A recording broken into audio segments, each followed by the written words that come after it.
Good morning, everyone, and welcome to our event From Research to Production Building Snorkel Flow.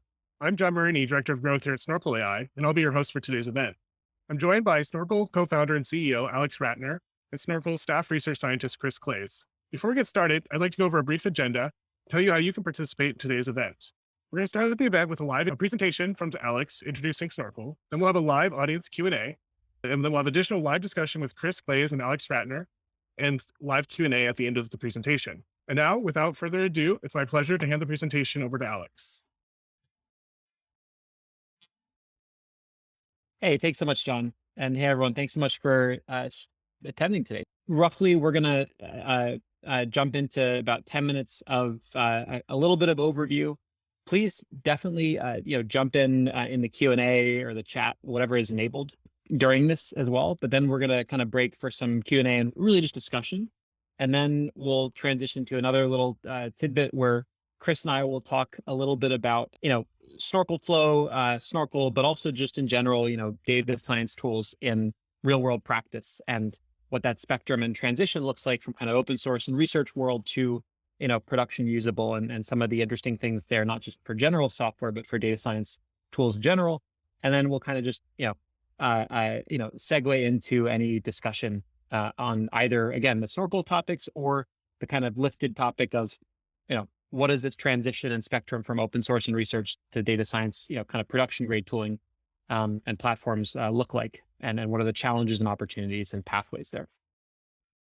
So just to get a little bit more narrow, again, I want to be really clear that the goals for today, it's going to be a brief session, but are kind of twofold, or there are two levels, right? One is to do a little bit of a briefer to catch those up that are new to Snorkel and some of the ideas behind it about what is Snorkel and the research project back at Stanford and now elsewhere. What is Snorkel Flow, the platform that we're building and serving at the company today, Snorkel AI? And then what did that path look like? What were some of the challenges, the motivations, the epiphanies that led to, that transition? And then, throughout that, and at the end, I definitely want to segue into just generally, talking and hopefully really having some discussion with this group here about, common challenges, themes of moving from, that kind of research open source land to production grade tooling and platforms in data science and machine learning AI specifically today. I'll start by framing things in terms of, things that I think are extensible beyond just our pathway at Snorkel, around what you actually need when you start dealing with real data, real problems, and kind of real world data science. And again, I'd love to, I'll kind of ground this in the Snorkel example, but then I'd love to lift back up and see if, for those in the audience that are willing to participate, do you agree? Do you disagree? What have your experiences been, et cetera? So 5 kind of framing challenges I'd like to illustrate is, one, the need for iteration and for development, rather than kind of, one-off application of models or algorithms or techniques. Number 2, the importance of collaboration across different stakeholders and personas. We talk a lot, both at Snorkel, the company, and also back in the research days about, the data scientist and the subject matter expert. That's just one example of where it's critical to kind of break down those silos and build collaboration loops in order to get anything actually useful done. Talking about maintainability, adaptability, support for real world data and task complexity, and of course, enterprise maturity. So those are kind of 5 things I'll highlight, and were certainly motivators for us, but I want to have them as kind of framing points. So I'm going to go in, and again, please jump in the chat or the Q&A with things that either I can pause and talk about, or we'll open up when we get past these couple of kind of primer slides. So first, I'm going to go through really quickly about what is Snorkel, and I'll take a guess that some people in the room have some familiarity with Snorkel or have heard of some of the ideas before, so I'm going to keep it quick, but happy to double back here with more. So just in terms of framing motivation, and this really started back in 2015, back at the Stanford AI Lab, we're looking at, just what are the blockage points and what are the pain points? And also, what are the emerging interface points for developing machine learning models? And we were specifically, and still today specifically, look at supervised learning. So, label some data for a task and have a model learn from that labeling. And again, this can be matched with techniques like unsupervised or semi-supervised or transfer learning based techniques. But the basic idea is train a model to do some specific task by showing it some of the examples and having it fit to that. And this is still kind of the workhorse paradigm in ML today for a large class of problems. So we're looking at kind of three basic core ingredients, models, infrastructure, and this labeled training data, and seeing that, even back in 2015, we saw the wave of deep learning models coming, and more importantly, of deep learning infrastructure. Saw that kind of getting driven more towards open source accessibility and push button accessibility and almost commoditization. And the trade-off that was being made was that these models were, easier to use, more available, more accessible, but more data hungry. So we saw training data becoming the point where, more and more folks were getting blocked on. And we saw manual labeling as a really difficult way to solve that problem, and a very kind of legacy approach, especially in areas where you needed domain expertise. You had private data, you had rapidly changing data. You couldn't just kind of throw people at the problem to kind of click one data point at a time. So we worked for many years, and with work still ongoing at Stanford and UW and Brown in Wisconsin, other places, along with, of course, Snorkel the company, to look at ways to kind of automate and this data labeling, make it more programmatic, and ultimately kind of accelerate this kind of data-centric development workflow where you're developing your data and you're treating data as much or more so than your model. So one of the key ideas, and this is the focus point for the Snorkel project that we'll talk about today, was really all about this idea, this kind of starting point of saying, what if we made labeling the training data, one of those kind of key blocking operations, look more like software development rather than kind of, one-off clicking, and, had an input paradigm where you wrote functions, we call them labeling functions, to, label data approximately and train your model rather than labeling by hand. And the rough process here is, you write code, either push button or and just pure code. There's a modeling step of trying to figure out how to kind of combine and reweight and clean up the approximate or weak labels that are given by these functions, because functions or rules or heuristics are not going to be perfect, and using that to train models that can generalize. So I'll most skip over this, but again, we've seen stories with customers where on the Snorkel Flow side, where 6 months plus of manual labeling, and then even more if they wanted to iterate to adapt their applications, could be turned into a day or two of something that looks a lot more like software development and is commensurately more modifiable and adaptable over time. But I'll skip by that because I know I'm already running over. But the basic idea here is that what we are building today is really not just about labeling or labeling programmatically, but it's about this data-centric development workflow where, your model in a relative sense, stays more fixed, and your data is what you're more actively developing as kind of the central object that you're modifying and iterating on and developing. And that's what we mean when we say data-centric AI. Okay, so now 2 quick bits before we segue into discussion. One is just a little bit on how we approached this back in, starting back in 2015 and early 2016 as a research project back at the Stanford AI Lab. So we started with this funny name, Snorkel. I won't go into the backstory of that. It was a riff on a prior project in the lab, but we did this over about 4.5, 5 and counting 4.5 years before we spun out the company, with lots of great industry funders and collaborators, government partners, lots of deployments and co-development, 60 plus peer-reviewed papers and counting, and lots of great participation through some of the open source repos that we put out over the years.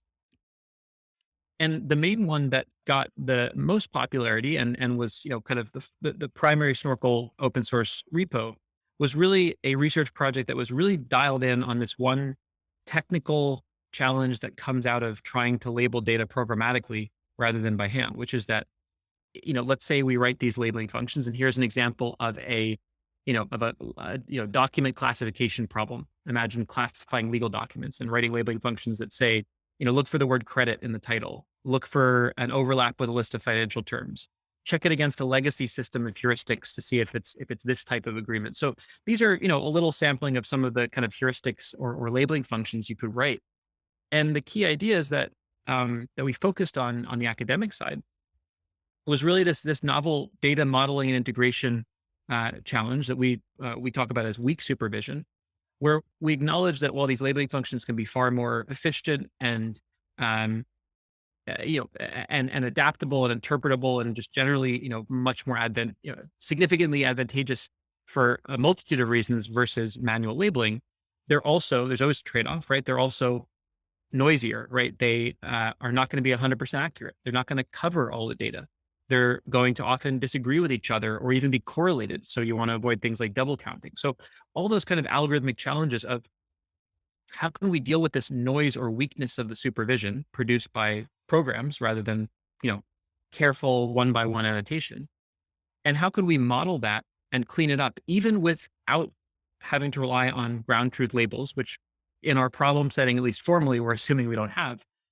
That was really the focus of the research for many years. Um, and there's some cool theory and math behind it that builds on very old ideas of how you can look at agreement and disagreement rates, formerly forms of the covariance between these labeling functions, and with theoretical guarantees, actually back out the accuracies and the parameters of these labeling functions, how accurate they are, where they're more accurate, how they're correlated, even in absence of ground truth labels, just by looking at those overlaps. I won't ramble on about that because we want to get to the higher level point. But that was really the focus of the research project. Along with that, we released we released dozens of repos and still going. But the one that kind of got the most attention was really a companion to a 2016 NeurIPS paper on that weak supervision modeling, which we called data programming. And it was really focused on, a little bit of wrapper code to, enable reproducibility and kind of ability to play around with this idea of weak supervision modeling. But it was really focused on the weak supervision modeling, the theory. It was, kind of a research artifact that was supposed to go along with the paper, which we're always very committed to as scientists, rather than kind of a production grade open source repo. Really, we mainly developed it kind of into the beginning of 2017 in terms of primary development, and then a lot of the rest kind of went into other open source repos or eventually the company. It got a lot of attention though, far more than we anticipated. And we learned a lot about both where it was working, but also where it fell short. And that was really what led into spinning out the company and starting to work on Snorkel Flow. So that's the transition we're talking about today. So just to go back to those kind of key framing challenges, again, this is far from exhaustive about either, what, where that kind of open source algorithmic code, falls short of what's needed and where we're building on the platform side today. But just in terms of kind of 5 main themes, one main one and one very, very important one was about supporting a new type of iterative development cycle. So, we got a lot of questions and a lot of experience ourselves of seeing that, this was a potentially radically faster, as we published about for years and now, reported on with many customers, potentially a radically faster and more maintainable way to label data and build AI. But it is still a development process. It's just a different type of development process, one that looks more like software development rather than kind of clicking one at a time for weeks or months.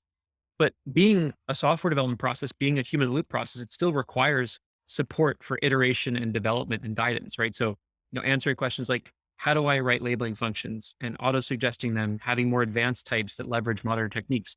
Where in the data do I look next? Having error analysis bedded workflows, active learning style techniques integrated. How do I make this entire iterative development cycle more efficient? Having push button UIs, having developer efficiency tools, and having, strong workflow support.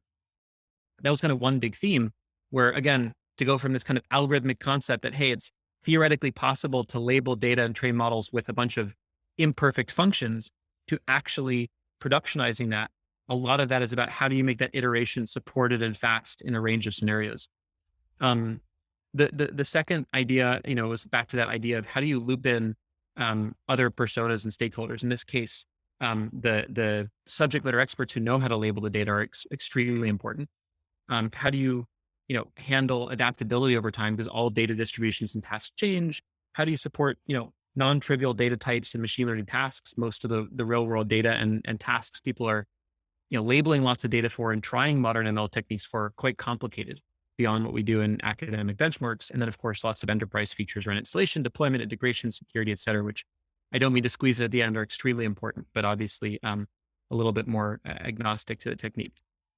So I'm going to go quickly because I'm way over time now. I apologize. But, basically our goal in transitioning from that kind of research code and research ideas into a commercial product and company was really to support this new kind of workflow that was unlocked, but not supported by just, throwing in a couple of algorithms and ideas. And basic idea is, writing these labeling functions, but doing so in an assisted way with more powerful techniques, being able to use push button templates, embedding and, large language model based labeling functions, pulling in external resources, models, et cetera, and having this whole thing be guided and iterative, being able to robustly model that beyond just the kind of initial algorithmic ideas in the papers we published. And then, very importantly, having some guidance about where to go next, having a model in the loop that could quickly give you feedback so you're not flying blind, having suggestions and error analysis workflows and auto suggestions, all of this for these complex problems is extremely important. Again, otherwise, you're kind of just shooting in the dark. Having collaboration tools, I'm going to skip by this because I got to wrap up. That loop in not just data scientists, but subject matter experts, having, templatized and first class support for not just, basic, toy data sets, but more complex and semi-structured or richly formatted data types, more machine learning task types, et cetera. And I guess just to wrap up, basic idea here is that, this can result in a radically faster, more accurate, more adaptable process for developing data and AI. But it wasn't just about, throwing a new kind of algorithmic trick or a different input paradigm over the wall. It really is about taking that and then building out the platform and workflow support to make it productionizable. So that's just the experience around Snorkel, and hopefully I kind of pulled out some of the high level themes, not just about Snorkel and Snorkel Flow. But why don't we pause there and see if there are any either questions or just discussion prompted by that kind of review, either again about Snorkel to Snorkel Flow specifically, or just if there are any comments or discussion points about how those themes I pulled out, does or does not resonate with all of your experience in seeing these kinds of projects transition from a research algorithm or code base into an actual platform and production ready technique or tool. Great. If anyone would like to ask questions, you're free to do so in the Q&A pane. I'm not seeing any, Alex. So maybe we'll transition into the conversation with Chris, and we'll have some more time here at the end for folks to join us. Give folks a few more, maybe another moment. Cool. And I know we were going to have, various types of live participation if people are interested. So, yeah, why don't we just, we'll lump it all in at the end. Yeah, let's bring Chris on, and you guys can have a small conversation. And again, folks, if you'd like to come on stage, just raise your hand and we're happy to bring you on stage, and you can ask your question live or join the conversation here with Chris and Alex. Awesome. So I kind of just rushed through, but maybe, we can circle back now and welcome Chris. Chris was a Snorkel Flow user at Chubb, and now is a staff research scientist at Snorkel. And maybe Chris, you can kind of talk a little bit about your experience there, and then I think we'll just have some back and forth about not just Snorkel but the higher level themes about what are the gaps between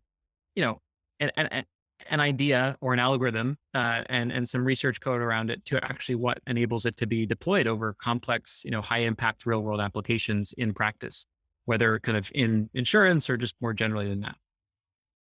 Sure. Yeah, well, so when I was at Chubb, I was lead data scientist responsible for writing artificial intelligence applications to encode underwriting judgments and help underwriters. And I'll leave it at that. That's what I was doing at a high level.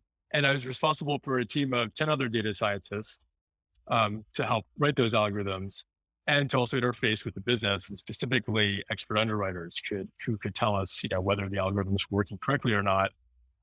And when I first saw the papers that you had published, Alex, at Stanford and the open source code base, I was very excited kind of by the theory and the potential for application to the problems that I was working on. It did not map directly onto the business problems, however. And so I kind of kept an eye on what you all were doing. And as soon as I saw that you had gone commercial, I jumped up the opportunity to talk with you and see how you were actually going to make this accessible to somebody like me. Because what I could not do was get underwriters to write Python code. They're never going to do that.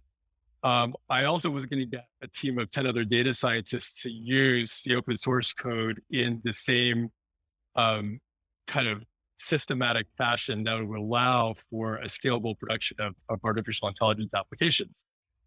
So when I saw that you had gone commercial, I engaged with you and one of the other co-founders. You showed me the web app, and it immediately clicked with me that you were serious about making this accessible to an enterprise. And I was really impressed by the user interface. It was clear how subject matter experts would be able to write their own labeling functions without knowing any computer coding. And it was also pretty clear how we could manage the training data sets we needed among the group of 10 data scientists.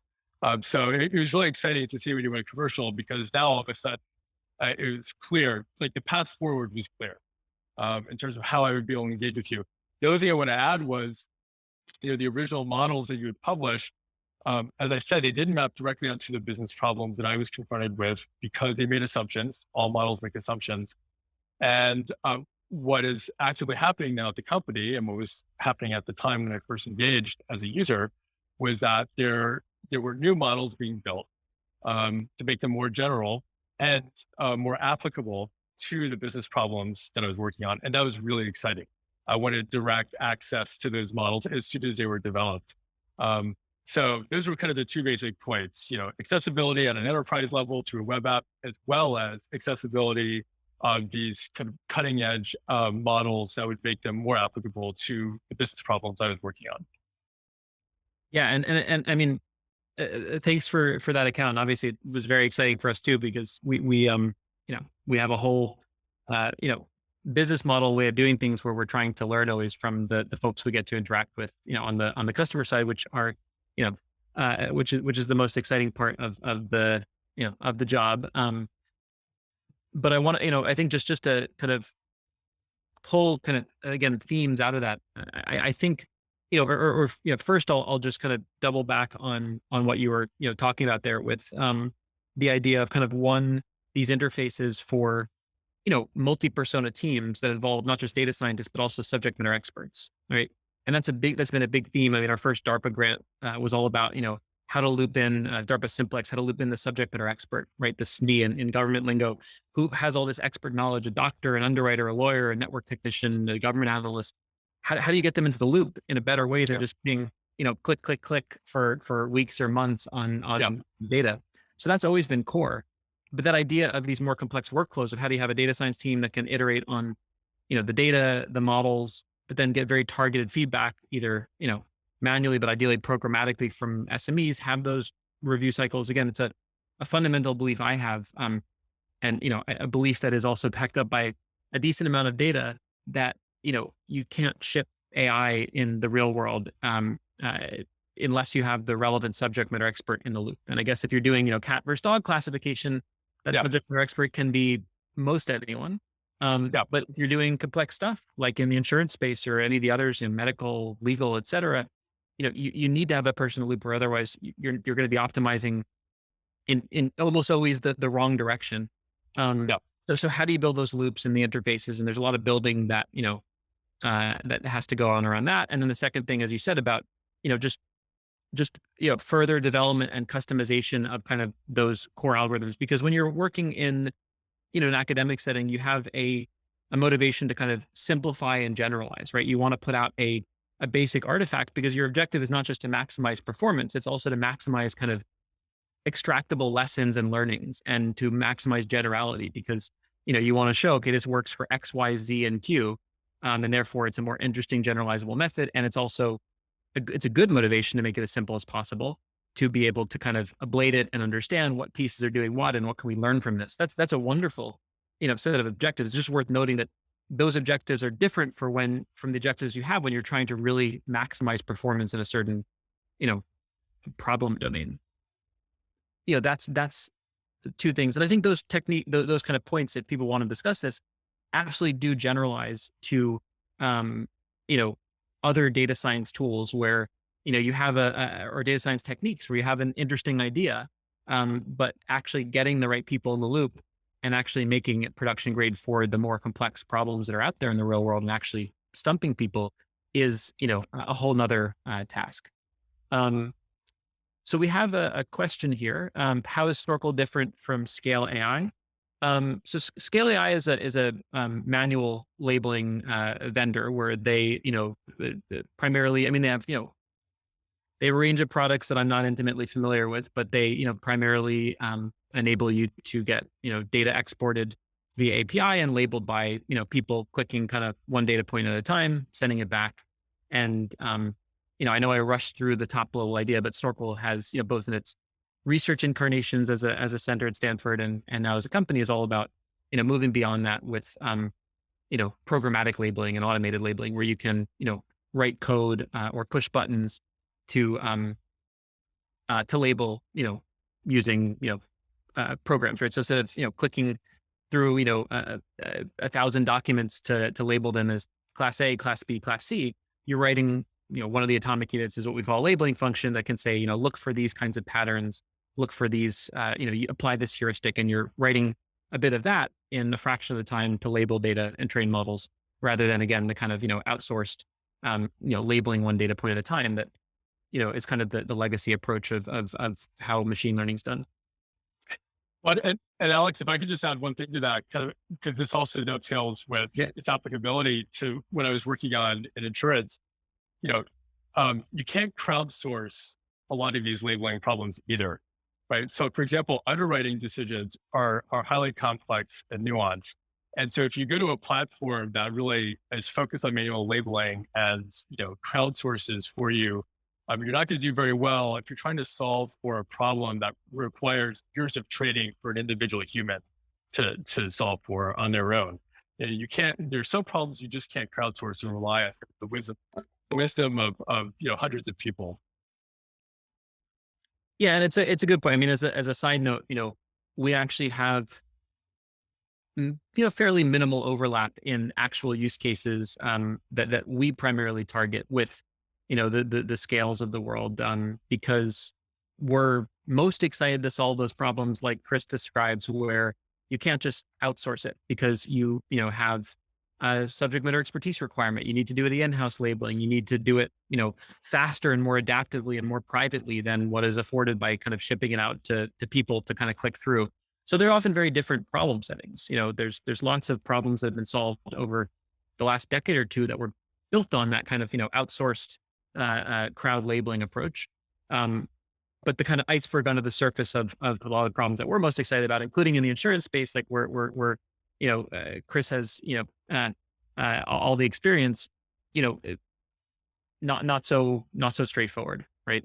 And the interesting thing is actually you can use kind of both, right? You can do some manual labeling. You can start there. You can then refine it. There's lots of cool stuff that you can do there in those kind of collaborative workflows. So it's not, a black or white kind of distinction, but it is something where, it's not just so easy to kind of just ship it out through an API. We're going to stay on for a little bit longer, folks. So feel free to ask any questions that you have. Yeah. If anyone, just honestly wants to just share a totally different experience around, participating in or watching one of these kind of transitions, doesn't have to be Snorkel related. I think some of these themes, especially within the space of data science tooling, do kind of transfer, bringing in other personas, whether they're SMEs or line of business users, having to think more about development and iteration over time rather than kind of just one-off trading like in an academic setting, having to think about these kind of challenges of really complex tasks and data types, having to think about enterprise readiness and customization. I think these are all themes that are broader than just Snorkel's pathway from, research artifact and project to production platform. And that is one of the common questions we do get. Alex is, what data modalities does Snorkel currently handle or support? Maybe you can talk a little bit about that. You hinted on it in your last answer. Yeah, I know. I can go through that. I can give a quick answer. Maybe I'll kind of give it in the general form, so it's more kind of thematic. A lot of the data types that we see in a lot of the kind of academic benchmark state are quite complex. We're still figuring out how to deal with text and image and basic language and basic vision, all that stuff. These are entire fields of study. So it's not like a blob of text or a basic image is insufficiently complex. But I think you do still see a significant jump when you look at what a lot of people are stuck on in in the outside world, in real world data sciences, a lot of, we see a lot of, especially what we call richly formatted or semi-structured data, where you have, things like, PDFs where you have, embedded images and tables and, structure and components like that. A lot of, significantly kind of longer and, partially structured text. Think about, multi-hundred page legal documents with, section and subsection headers and things like that. Um, uh, Again, forms are another example of that richly formatted kind of PDF structure where you have, very arbitrary formats that are, very visual, not just textual in their structure, and they kind of mix modalities. So that's not an exhaustive list of what Snorkel covers, but I'm just noting like that's an example I think is very good where, a lot of benchmarks that are out there in the, kind of academic open source regime are still a lot around kind of open source or kind of unstructured, kind of short to mid-length text, whereas a lot of the stuff that folks get stuck on are, with semi-structured, richly formatted, and or significantly longer. These are just some examples of themes of kind of gaps that you have to traverse, and obviously there are core algorithmic techniques that can do this, but also some of it is just having platform and tooling support for these more complex real world data and task types. Okay, I think we're at Yeah, I think we're at time. So again, folks, if you have any questions, you can always email us at info@snorkel.ai, or you can go to snorkel.ai to request a demo. And we want to thank everyone for joining today's live conversation. We look forward to seeing you again at a future event or webinar. And again, thanks, Alex and Chris, for your presentation today and for having a lively conversation. Everyone have a great rest of your day.